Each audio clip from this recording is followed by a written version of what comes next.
The overall goal of the battery of tests outlined here, including analytical chemistry and in vitro and in vivo methods, is to determine the efficacy of emerging and novel wastewater treatment technologies to remove estrogenic contaminants.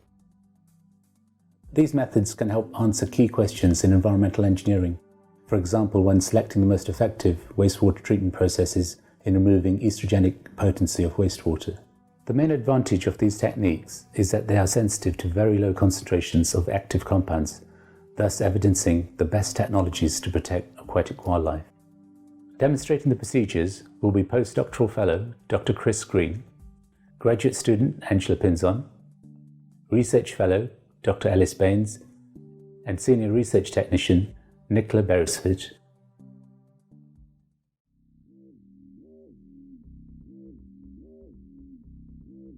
The SPE process requires tight attention to cleanliness and orderliness to prevent sample contamination. Pre-clean all the tubes, taps, and frits with methanol. Before running samples, attach the transfer lines to the extraction manifold and rinse the entire system with the ionized water. To run the samples, first attach the disposable valve liners. Then, attach the styrene divinyl benzene SPE cartridges. Next, pipette 5 milliliters of ethyl acetate into each reservoir to condition the cartridges. During this step, make sure the SPE is sealed. Then, switch on the vacuum pump for a flow rate of 10 milliliters per minute.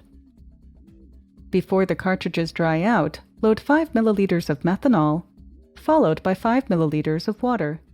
It's very important that